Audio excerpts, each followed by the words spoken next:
Hello' friends, কি খবৰ? সকলো ভালে কুশলে আছেতো?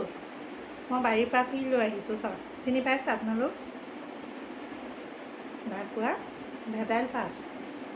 এইটো যে কিমান উপকাৰী ন আমাৰ শৰীৰৰ কাৰণে, পেটৰ কাৰণেতো খুব ভাল।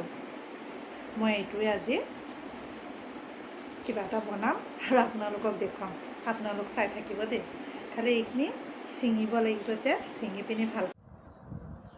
ফ্ৰেণ্ড, এয়া মই ভেদাইলতা পাতবোৰ ভালকৈ ধুই ল'লোঁ, চাউল তিয়াই থৈছিলোঁ সেইখিনি ল'লোঁ আৰু জলকীয়া।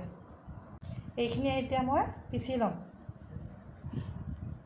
এইখিনি মই পেষ্ট কৰি ল'লোঁ, ইয়াত অলপ নিমখ মিক্স কৰি লৈছোঁ, ভালকৈ চামুচেৰে সানি ল'লোঁ।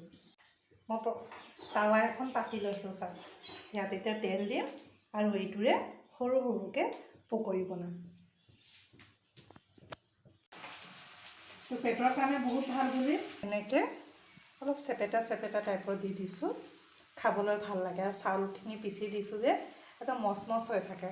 চাওক, এইটো একদম কম ষ্টিমত ফ্ৰাই কৰিছোঁ।